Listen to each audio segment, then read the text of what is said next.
શિવલિંગ પર પાણી ચડાવવા ગયેલી ગરીબ વૃદ્ધાને મંદિરમાંથી કાઢી મૂકવામાં આવી. પણ સવારે એક મહાદેવના મંદિરમાં જે થયું ને તે જોઈ બધા ચોંકી ગયા. ચાલો મિત્રો, તો આજે આપણે એક એવી વાર્તા સાંભળીએ જે મહાદેવના પરમ ભક્ત હોય તે કમેન્ટમાં જરૂર હર હર મહાદેવ કે મહાદેવ લખીને જરૂર મોકલી આપજો. સવારના લગભગ 5 વાગ્યા હતા. આકાશ હજુ અંધારું હતું. ગામની ગલીઓમાં લોકોની અવરજવર શરૂ થઈ ગઈ હતી.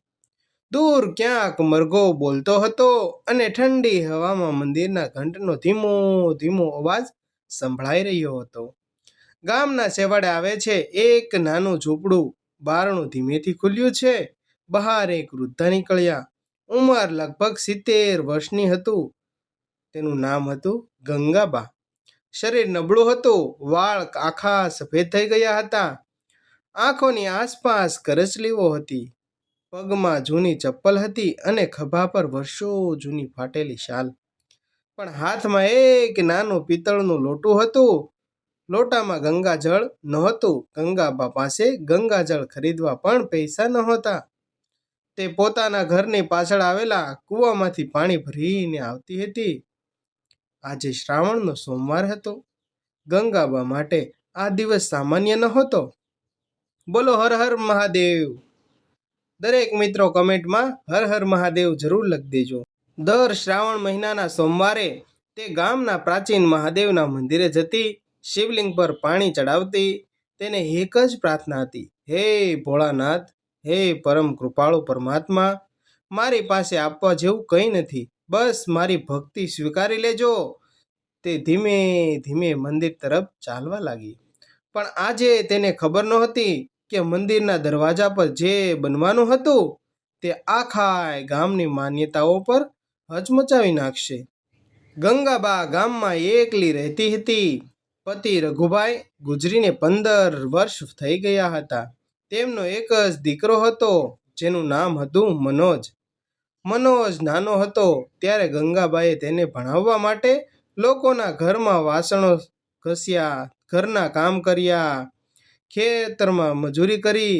પરંતુ ક્યારેક આખો દિવસ કામ કર્યા પછી પણ તેને માત્ર 2 રોટલી મળતી. પણ દીકરાએ ક્યારેય ભૂખ્યો જોડાવ્યો નહીં. કાંઈ ના હોય તો તે કંઈ ને કંઈ તો લાવી જ આપતી. મનોજ મોટો થયો, શહેરમાં નોકરી કરવા ગયો, પછી લગ્ન કર્યા. શરૂઆતમાં તે દર મહિને પૈસા મોકલતો, પણ ધીમે ધીમે મુલાકાતો ઘટી ગઈ. તે આવવાનું ઓછું કરી દીધું. ફોન ઓછા થઈ ગયા. અને એક દિવસ મનોજ ગંગાબાને કહ્યું, માં, શહેરમાં જગ્યા નથી, તમે ગામમાં જ રહો, હું પૈસા મોકલીશ. ગંગાબાએ કંઈ કહ્યું જ નહીં. તે દીકરાથી ફરિયાદ કરતો જ નહીં. તેને લાગતું જ્યાં મારો દીકરો રહે તે સુખી રહે. તે માત્ર એટલું જ કહેતી, મારો દીકરો ખુશથી રહે. થોડા વર્ષો પછી મનોજ નોકરી છૂટી ગઈ. ઘરમાં પણ મુશ્કેલી આવી. પૈસા મોકલવાનું બંધ થઈ ગયું. ગંગાબાએ કોઈને કંઈ કહ્યું નહીં. તે પોતાના હાથથી કામ કરીને જીવન જીવવા લાગ્યા. કોઈને ત્યાં થોડું કામ હોય તો કરી આવે અને 2 ટકનું ભોજન મેળવી આવે. ગામના લોકો તેને ગંગાબા કહીને ઓળખતા હતા. પણ બધા તેમને માન આપતા નહોતા, કારણ કે તે ગરીબ વૃદ્ધ મહિલા હતી.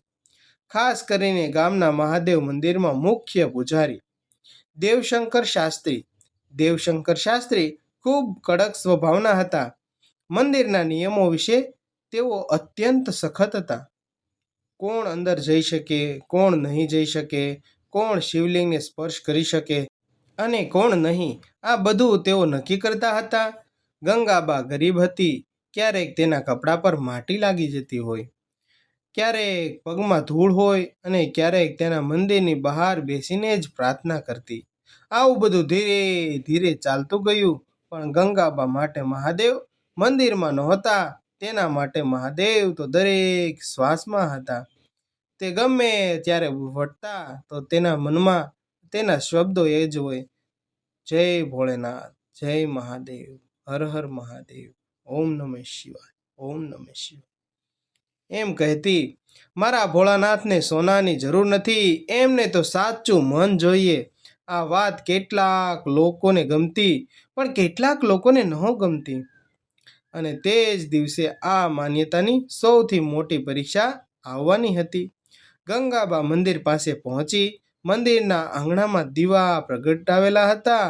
અંદર પૂજા ચાલી રહી હતી. ગંગાબાએ બારણાની બહાર ઊભા રહીને હાથ જોડ્યા. ઓમ નમઃ શિવાય, ઓમ નમઃ શિવાય, તે ધીમેથી બોલી. પછી લોટું હાથમાં લઈને અંદર જવા લાગી. એટલામાં દેવશંકર શાસ્ત્રીની નજર તેના પર પડી. અરે ગંગાબા, ઊભા રહો. ગંગાબા અટકી ગયા. શું થયું શાસ્ત્રીજી? તમે ક્યાં જાઓ છો? મહાદેવને પાણી ચઢાવવા માટે જાઉં છું. આજે અંદર ભીડ છે, તમે બહારથી જ દર્શન કરી લો. ગંગાબાએ નમ્રતાથી કહ્યું, શાસ્ત્રીજી, હું દર સોમવારે આવું છું. આજનો શ્રાવણનો સોમવાર છે. બસ 2 મિનિટ પાણી ચડાવીને બહાર આવી જઈશ. શાસ્ત્રી તેની તરફ જોયું. તમારા કપડાં જુઓ, શરીર ધૂળવાળું છે. મંદિરની અંદર આવીને શિવલિંગનો સ્પર્શ કરશો તો લોકો શું કહેશે? ગંગાબા ચૂપ રહી.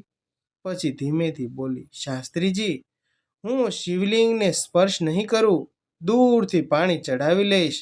ના, પણ કેમ? નિયમ છે. ગંગાબાની આંખોમાંથી પાણી વહેવા લાગ્યા. જે મહાદેવને પાણી ચડાવવા ગયેલા હતા તેના જ આંખોમાંથી આંસુ ધીરે ધીરે ટપકવા લાગ્યા. મહાદેવ મારા પણ છે ને? આ શબ્દો સાંભળીને થોડા લોકો એકબીજાની સામે જોવા લાગ્યા. શાસ્ત્રીએ કડક અવાજે કહ્યું, મંદિરની વ્યવસ્થા અમે જાણીએ છીએ, તમે બહાર જ જાઓ. ગંગાબાએ લોટું ચાતી સાથે સાપ્યું. હું ગરીબ છું એટલે? શાસ્ત્રી મૌન રહ્યા. ગંગાબાએ ફરી પૂછ્યું, મારા હાથમાં સોનું નથી એટલે? કે હું પછી સાવ આમ છું એટલે? કોઈ જવાબ જ ન મળ્યો. મારી પાસે ચાંદીની થાળી નથી એટલે? શાસ્ત્રી બોલ્યા, અરે ગંગાબા, વધારે વાત ન કરો, બહાર જાઓ. અહીં કેટલી ભીડ છે, તમે સમજતા કેમ નથી? ગંગાબાએ માથું નમાવી દીધું. પછી તે પાછા વળી ગયા. પણ બારણું પાર કરવા જતાં તેણે શિવલિંગ તરફ ફરીવાર જોયું. તેની આંખોમાંથી 2 આંસુ ગાલ પર સરકી ગયા. તેણે હાથ જોડ્યા. હે ભોળાનાથ, હે પરમ કૃપાળુ પરમાત્મા, હે મહાદેવ, આજે તમારા ઘરમાં મને જગ્યા ન મળી. થોડા ક્ષણો માટે તે અટકી, પણ મારા દિલમાં તમારા માટે જગ્યા હંમેશા રહેશે. એટલું કહીને મંદિરની બહાર નીકળી ગઈ. ઓમ નમઃ શિવાય, ઓમ નમઃ શિવાય, તેનું રટણ શરૂ જ હતું. ગંગાબા ઘરે પાછી ફરી. રસ્તામાં તેને ગામના 10 વર્ષનો છોકરો મળ્યો, ચિરાગે તેને પૂછ્યું, ગંગાબા, તમે પાછા કેમ આવ્યા? ગંગાબાએ સ્મિત કરવાનો પ્રયત્ન કર્યો, પરંતુ તેનાથી સ્મિત થયું નહીં. મહાદેવને આજે બહારથી જ નમસ્કાર કરી દીધા છે બેટા. ચિરાગે તેની આંખોમાં જોયું. તમે રડ્યા છો? ના રે ના, ખોટું બોલો માં. ગંગાબા હસી પડ્યા. તું તો બહુ મોટો થઈ ગયો છે બેટા. ચિરાગે પૂછ્યું, મંદિરમાં શું થયું માં? ગંગાબાએ કંઈ કહ્યું નહીં. ચાલ તું ઘરે આવ, આજે તને રોટલી ખવડાવું, રોટલીને ગોળ. ચિરાગ ગંગાબા સાથે ઘરે ગયો. ગંગાબાના ઘરમાં ખાવા માટે માત્ર 2 રોટલી હતી. એક તેણે ચિરાગને આપી, બીજી પોતે ખાધી. ચિરાગે પૂછ્યું, ગંગાબા, તમારી પાસે તો 2 જ રોટલી હતી, તો તમે 2માંથી મને એક આપી દીધી, તો તમે શું ખાશો? ગંગાબાએ કહ્યું, મહાદેવનો પ્રસાદ હતો. ચિરાગ બોલ્યો, પણ મહાદેવને તો તમે પાણી પણ ન ચડાવી શક્યા. ગંગાબા થોડી ક્ષણ ચૂપ રહી. પછી તેણે માટીની દિવાલ પાસે આવેલા જૂના શિવલિંગના નાના પથ્થર પર સામે દીવો પ્રગટાવ્યો. મહાદેવને પાણી મંદિરના શિવલિંગ પર ન ચડ્યું તો શું થયું? હું અહીં જ ચડાવી દઈશ. મારું મન તો એમના ચરણમાં જ ગયું છે ને. ચિરાગ પહેલી વાર ગંગાબાની ભક્તિનો અર્થ સમજ્યો. અને ગંગાબા પણ સતત મહાદેવનું નામ જ રટન કરતા.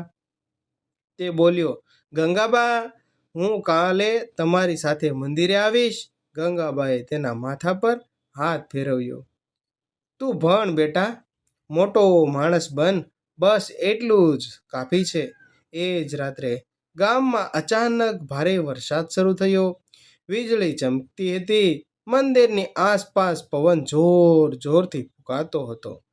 મંદિર બંધ થઈ ગયું હતું. દેવશંકર શાસ્ત્રી ઘરે જઈ રહ્યો હતો.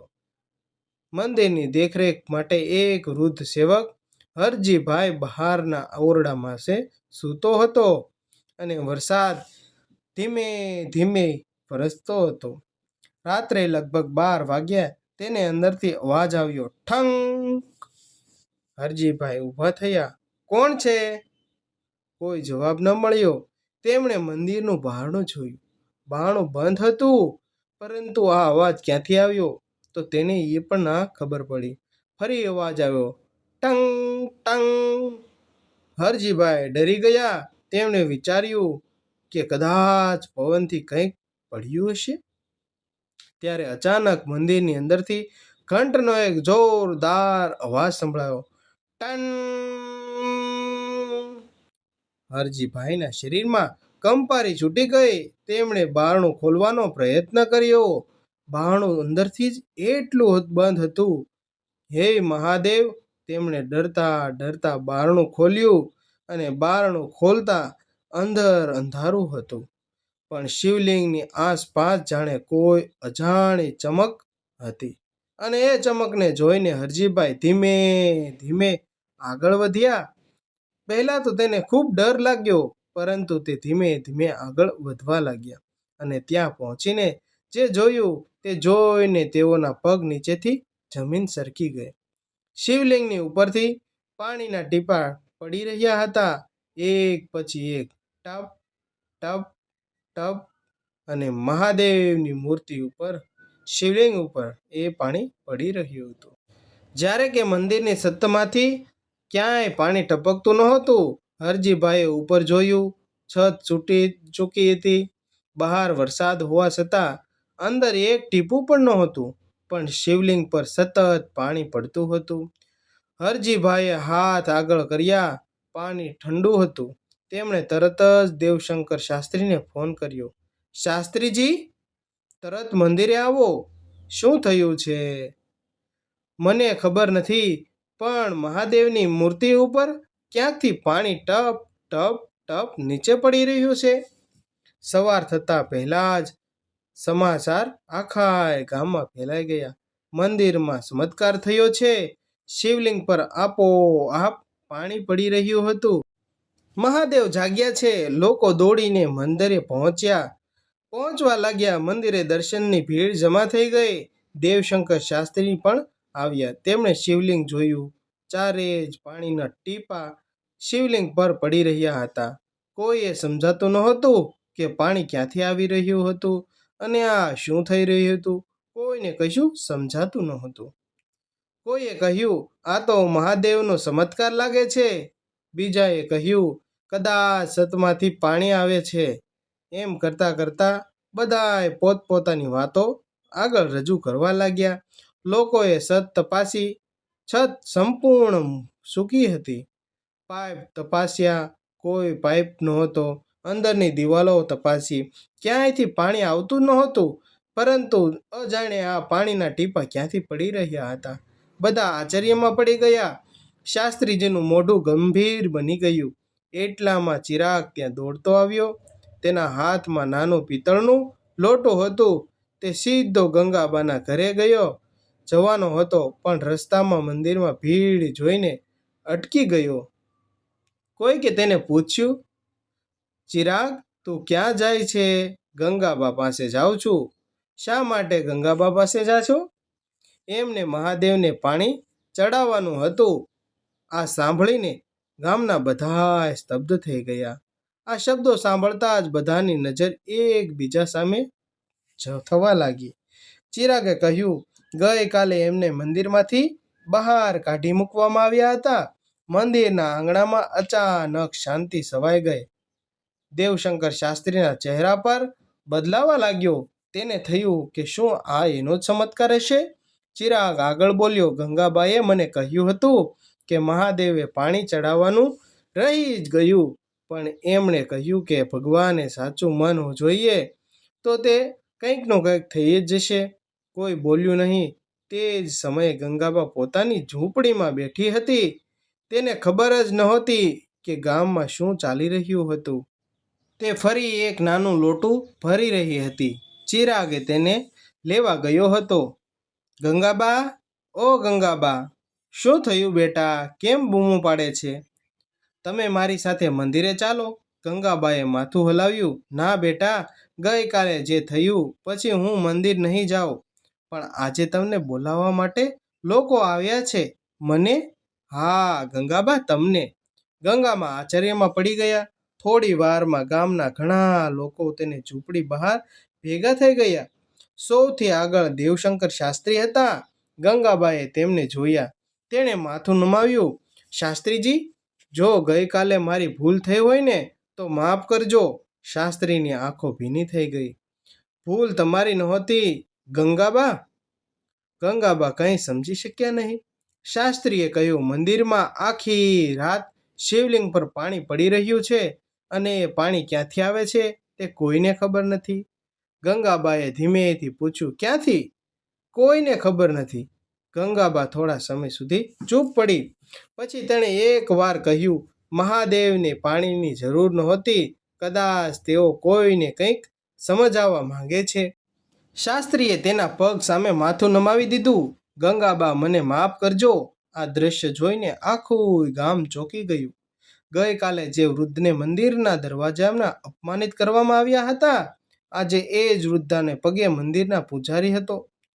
પણ રહસ્ય હજુ બાકી હતું. મંદિરની અંદર પાણી પડવાનું ચાલુ હતું. ગામના વડીલોએ નક્કી કર્યું કે શિવલિંગની આસપાસનો પથ્થર તપાસવો જોઈએ. મંદિર બહુ જ જૂનું હતું. કહેવામાં આવતું હતું કે લગભગ 200 વર્ષ પહેલા એક સંતે આ મંદિરનું બનાવ્યું હતું, પણ વર્ષોથી કોઈએ શિવલિંગને પાયો ખોલ્યો નહોતો. ગામના એક વૃદ્ધ કારીગર ભીખાભાઈએ કહ્યું, મને લાગે છે કે શિવલિંગની નીચે કોઈ જૂની પાણીની નળી હશે. બધાએ કામ શરૂ કર્યું. શિવલિંગનું નુકસાન ન થાય તે રીતે આસપાસનો પથ્થર થોડો ખસેડવામાં આવ્યો.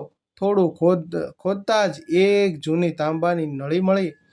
નળીમાં પાણી ભરાયેલું હતું, પણ આશ્ચર્યની વાત એ હતી કે નળી મંદિરની બહારના કૂવા સાથે જોડાયેલી હતી. ગામના લોકો કૂવા તરફ દોડ્યા. કૂવો લગભગ સુકાઈ ગયો હતો, પરંતુ તેની અંદર એક નાની ધાર પાણીની આવી રહી હતી. કોઈએ પૂછ્યું, આ પાણી ક્યાંથી આવે છે? કોઈને ખબર નહોતી. ત્યારે ગંગાબા ધીમેથી બોલ્યા, આ કૂવો મેં મારા પતિએ સાથે મળીને સાફ કર્યો હતો. બધાની નજર તેની તરફ ગઈ. ગંગાબાએ કહ્યું, 15 વર્ષ પહેલા ગામમાં ભારે દુષ્કાળ પડ્યો હતો. લોકો પાણી માટે દૂર જતા. મારા પતિ રઘુભાઈ કહેતા કે મંદિર પાસે જમીન નીચે પાણીની જૂની ધાર છે. તેમણે ઘણા દિવસો સુધી અહીં ખોદકામ કર્યું હતું. એક દિવસ તેમને પાણી મળ્યું, પણ તેમણે ક્યારેય આ વાતનો લાભ લીધો નથી. તેમણે કહ્યું હતું, આ પાણી મહાદેવનું છે, ગામના દરેક માણસનું છે. ગંગાબાની આંખોમાં ભીની થઈ ગઈ. મારા પતિના મૃત્યુ પછી મેં પણ શ્રાવણમાં આ કૂવો સાફ કર્યો. કોઈને ખબર નહોતી. હું માનતી હતી કે મહાદેવનું ઘર સાફ રાખવું એ મારી સેવા છે. ભીખાભાઈએ નળી તપાસી. તેમણે સમજાયું કે વર્ષો પહેલા બનાવેલા પાણીની વ્યવસ્થા હજુ પણ જમીનની અંદર જીવંત છે. પણ એક સવાલ બાકી હતો. ગઈકાલે રાત્રે શિવલિંગ પર પાણી કેમ આવતું હતું? દેવશંકર શાસ્ત્રીએ ગંગાબાને પૂછ્યું, ગંગાબા, તમે ગઈકાલે મંદિરમાં નીકળ્યા પછી શું કર્યું? ગંગાબાએ કહ્યું, ઘરે આવી પછી એક દીવો પ્રગટાવ્યો. પછી મહાદેવને કહ્યું કે આજે મને તમારા ઘરમાં જગ્યા ન મળી, પણ મારા દિલમાં તમારી જગ્યા ક્યારેય ખાલી નહીં થાય. શાસ્ત્રીની આંખોમાંથી આંસુ આવી ગયા. તેમણે કહ્યું, અને તમે કોઈને શાપ આપ્યો? ના. અમારા વિશે ખરાબ કહ્યું હતું? ના. મંદિર માટે ગુસ્સો કર્યો? ગંગાબાએ માથું હલાવ્યું.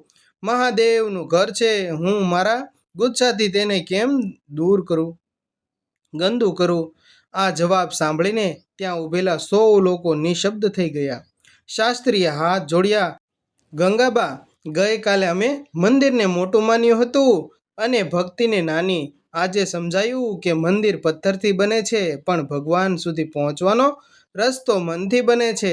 ગંગાબાએ કહ્યું, શાસ્ત્રીજી, મને કંઈ સાબિત કરવું નથી. મને બસ એટલું કહો કે હવે કોઈ ગરીબ માણસને ભગવાનના દર્શનમાંથી કોઈ પાછો ન મોકલશો. શાસ્ત્રી બોલ્યો, આજથી જ કોઈને પાછા નહીં મોકલીએ.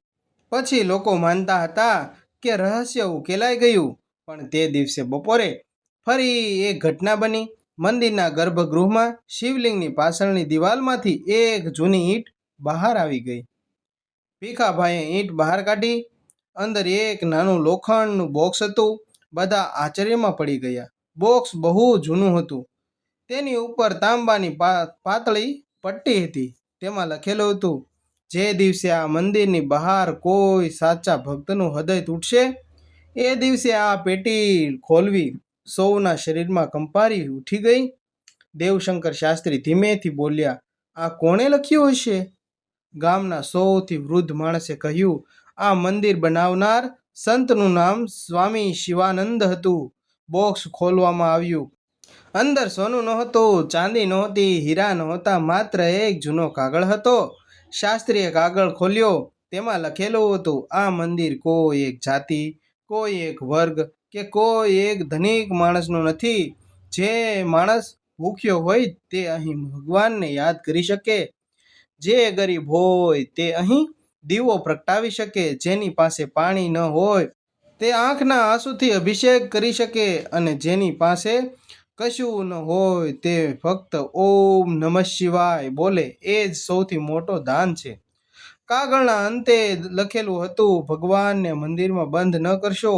ભગવાનના નામે માણસને માણસથી જ અલગ ન કરશો. ગંગાબા દૂર ઊભી હતી. તેની આંખોમાંથી આંસુ વહી ગયા. ચિરાગે અચાનક પૂછ્યું, ગંગાબા, આ કાગળ તમને કેવી રીતે ખબર? ગંગાબાએ ચોંકી ગયા. મને? હા, મને કંઈ ખબર નથી, ચિરાગે કહ્યું. પણ તમે કહ્યું હતું કે તમારા પતિને આ મંદિરના સંત વિશે ખબર હતી. ગંગાબા થોડી વાર ચૂપ રહી. પછી તેણે પોતાના ઘરમાંથી એક જૂની લાકડાની પેટી લાવી. તેમાં એક કાપડામાં લખેલું હતું. ડાયરી હતી. ડાયરી રઘુવીરભાઈની હતી. ગંગાબાએ ડાયરી ખોલી. એક પાના પર લખેલું હતું, જો ક્યારેય મારા પછી મંદિરની સાચી સેવા કરનાર જરૂર પડે તો ગંગા કરશે. તેને ભગવાન પર વિશ્વાસ છે. તેને કોઈ દેખાવની જરૂર નથી. બીજા પાના પર લખેલું હતું, મહાદેવનું મંદિર ત્યારે જ જીવતું રહેશે જ્યારે ગરીબના આંસુ માટે પણ અહીં જગ્યા રહેશે. શાસ્ત્રી ડાયરી વાંચતા હતા અને અચાનક એક નામ સાથે આવ્યું, ગંગા, મંદિરની પ્રથમ સેવિકા. દેવશંકર શાસ્ત્રી સ્તબ્ધ થઈ ગયા. ગંગાબાએ કહ્યું, મારા પતિના દાદા આ મંદિરના સેવક હતા. તેમણે મને બાળપણથી મંદિરની સેવા શીખવી હતી. પણ પછી લોકો બદલાવા લાગ્યા હતા. નિયમો બદલાતા ગયા અને સેવા ઓછી થતી ગઈ. આ સાંભળીને ગામના લોકોનું માથું ઝૂંકી ગયું. આ બધું ચાલી રહ્યું હતું ત્યારે ગામના એક કાર આવીને ઊભી રહી. કારમાંથી એક મધ્યમ વર્ષનો માણસ ઉતર્યો. તે ગંગાબાને શોધતો હતો. માં? ગંગાબા વળી. તેનો દીકરો મનોજ હતો. 15 વર્ષ પછી નહીં, પણ ઘણા વર્ષો પછી તે અચાનક ગામમાં આવ્યો હતો.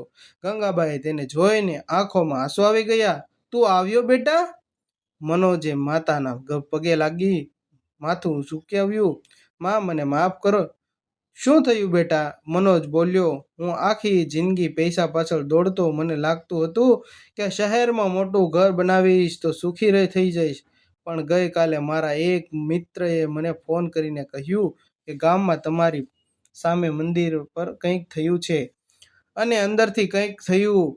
હું રાતોરાત અહીં આવી ગયો. ગંગાબાએ તેના માથા પર હાથ મૂક્યો. મને તારા પર ગુસ્સો નથી, પણ માં, દીકરા માતા રાહ જોઈ રહી છે. માતાનું હૃદય દરવાજા બંધ કરતું નથી. મનોજ રડી પડ્યો. ગામના લોકો પણ ભાવુક થઈ ગયા. બીજા દિવસે શ્રાવણનો સોમવાર હતો. ગામમાં વિશાળ પૂજા રાખવામાં આવી હતી. પણ આ વખતે દેવશંકર શાસ્ત્રીએ તે એક મોટો નિર્ણય લીધો. મંદિરના દરવાજા પર કોઈ રોકટોક નહીં. કોઈ ગરીબ હોય કે અમીર, કોઈ પાસે ફૂલ હોય કે ન હોય, કોઈ પાસે દૂધ હોય કે માત્ર પાણી, દરેક વ્યક્તિને મહાદેવની અભિષેક કરી શકે. સૌથી પહેલા શાસ્ત્રીએ ગંગાબાને બોલાવી. ગંગાબાએ, આજે તમે શિવલિંગ પર પાણી ચડાવો. ગંગાબા ધીમેથી આગળ વધી. તેના હાથમાં એક જૂનું પિત્તળનું લોટું હતું. ગામના લોકો શાંતિથી ઊભા હતા અને ઊભા રહીને જોતા રહ્યા. ગંગાબાએ શિવલિંગ પર પાણી ચડાવ્યું. પાણી શિવલિંગ પર પડ્યું અને એ જ ક્ષણે મંદિરનો મોટો ઘંટ આપોઆપ વાગી ઉઠ્યો. ટંગ! બધા ચોંકી ગયા. પણ આ વખતે કોઈ ડર નહીં. બધાની આંખોમાં આંસુ હતા. ગંગાબાએ આંખો બંધ કરી. હે મહાદેવ, હે પરમ પિતા, ગઈકાલે મને તમારા દરવાજેથી પાછો મોકલવામાં આવી હતી. આજે તમે મને તમારા ચરણોમાં ઊભી કરી રાખી. મારી કોઈ ફરિયાદ નથી, બસ એક આશીર્વાદ આપો. આ મંદિરના દરવાજેથી કોઈ ભૂખ્યો, ગરીબ કે અપમાનિત માણસ ક્યારેય પાછો ન જાય. આટલું કહી ગંગાબા શિવલિંગ સામે માથું નમાવીને ઊભી રહી. એટલામાં મંદિરના આંગણામાં રહેલા જૂના કૂવામાંથી પાણીનો અવાજ આવ્યો. લોકો બહાર દોડ્યા. કૂવો જે વર્ષો લગભગ સુકાઈ ગયો હતો, તેમાં પાણીનું સ્તર ઝડપથી વધતું ગયું. કોઈએ વિશ્વાસ ન કર્યો. પાણી એટલું વધ્યું કે થોડા જ સમયમાં કૂવો ભરાઈ ગયો. ગામના વડીલે કહ્યું, આ માત્ર પાણી નથી, આ આપણને મળેલી સંદેશ છે. ગામના લોકોએ ગંગાબા માટે નવું ઘર બનાવવાનું નક્કી કર્યું. મનોજે કહ્યું, માં, હવે તમે મારી સાથે શહેરમાં રહેશો. પણ ગંગાબાએ ના પાડી. હું અહીં જ રહીશ. પણ કેમ? મહાદેવનું ઘર હવે ખુલ્લું થઈ ગયું છે. મને નહીં સેવા કરવી પડશે. મનોજે પૂછ્યું, તમારી સેવા શું? ગંગાબાએ હસ્યા. જે કોઈ મંદિર આવે એને પાણી આપવું, તે ભૂખ્યો હોય એને રોટલી આપવી, જે દુઃખી હોય એને બે શબ્દ સાંત્વના કહેવા, અને જે ભગવાનને શોધતો હોય તેને સમજાવવું કે ભગવાન સુધી જવા માટે પૈસાની જરૂર નથી. મનોજે માતાના પગ સ્પર્શ કર્યા. માં, તમે મને આખી જિંદગી ભણાવ્યો, આજે ફરી ભણાવ્યો. ગંગાબાએ કહ્યું, મારો પાઠ સરળ છે. માણસને તેના કપડાથી નહીં, તેના દિલથી સાંભળવો. અંત મહાદેવનું સાચું મંદિર ક્યાં છે? બધાય મિત્રો કમેન્ટમાં લખીને મોકલજો કે તમે કયા ગામથી છો અને તમે મહાદેવના મંદિરે જતા હોય તો હા લખીને મોકલી આપજો. તો તમારો ખૂબ ખૂબ આભાર. ઘણા મહિના પસાર થઈ ગયા. ગામનું મંદિર બદલાઈ ગયું. મંદિરના દરવાજા પર એક નવી પાટિયા લગાડવામાં આવી. એમાં મોટા અક્ષરે લખ્યું હતું, અહીં ભગવાનના દર્શન માટે ધન નહીં, ભક્તિ જોઈએ. તેની નીચે લખેલું હતું, કોઈ ગરીબને ભગવાનના ઘરેથી પાછો ન મોકલશો. દરરોજ સવારમાં ગંગાબા મંદિરમાં ઓટલા પર બેસતી, લોકોને પાણી આપતી, બાળકોને પ્રસાદ આપતી અને દરેકને એક જ વાત કહેતી, મહાદેવને શોધવા દૂર ન જશો. કોઈ ભૂખ્યા માણસને રોટલી આપશો તો ત્યાં મહાદેવ છે. કોઈ રડતા માણસને સાંત્વના આપશો તો ત્યાં મહાદેવ છે. કોઈ ગરીબનું અપમાન નહીં કરો તો ત્યાં મહાદેવ છે. અને સૌથી મોટી વાત, ગંગાબા શિવલિંગ તરફ જોઈને કહી, ભગવાનને મંદિરમાં બંધ કરશો નહીં. ભગવાન તમારા દિલમાં જ રાખજો. એક દિવસ ચિરાગે તેને પૂછ્યું, ગંગાબા, એ રાત્રે ખરેખર ચમત્કાર થયો હતો ને? ગંગાબા થોડું હસ્યા. બેટા, ચમત્કાર પાણીનો થયો હતો, માણસોના દિલનો નહોતો થયો. મહાદેવ જ જાણે. ચિરાગ બોલ્યો, મને લાગે છે માણસોના દિલનો. ગંગાબાએ તેના માથા પર હાથ મૂક્યો. તો સમજજે કે તું મહાદેવને ઓળખી ગયો. તે દિવસે સાંજે મંદિરનો ઘંટ વાગ્યો. ગંગાબા ઓટલા પર બેઠી હતી. તેણે આંખો બંધ કરી હળવેથી બોલી, ઓમ નમઃ શિવાય, ઓમ નમઃ શિવાય. અને જાણે આખું ગામ એક સાથે બોલી ઉઠ્યું, હર હર મહાદેવ, હર હર મહાદેવ. વાર્તાનો સંદેશ, કોઈ વ્યક્તિને ગરીબ હોય તો તેનો અર્થ એ નથી કે તેની ભક્તિ ગરીબ છે. કોઈના કપડાં જૂના હોય તો તેનો અર્થ એ નથી કે તેનું હૃદય નાનું છે. અને મંદિરની અંદર ભગવાનની મૂર્તિ હોય છે, પરંતુ ભગવાનની સાચી પરીક્ષા મંદિરની બહાર થાય છે. જ્યારે આપણી સાથે કોઈ જરૂરિયાતમંદ માણસને ઊભો હોય ત્યારે આપણે તેની સાથે કેવું વર્તન કરીએ છીએ? ગંગાબાઈએ મંદિરમાંથી બહાર કાઢવામાં આવી હતી, પણ બીજા દિવસે મહાદેવના મંદિરમાં જે બન્યું તેણે આખા ગામને એક વાત શીખવી દીધી: ભગવાનની સુધી પહોંચવાનો રસ્તો પૈસાથી નહીં, સાચા દિલની બને છે. એ કદાચ તે મહાદેવનો સૌથી મોટો ચમત્કાર છે. મિત્રો, તમને આ મારી વાર્તા સાંભળવી પસંદ આવી હોય તો વિડીયોને લાઇક, શેર, સબસ્ક્રાઇબ જરૂર કરજો અને કમેન્ટમાં જય મહાદેવ લખવાનું ભૂલતા નહીં. હર હર મહાદેવ લખવાનું જરૂર લખજો, ભૂલતા નહીં મિત્રો.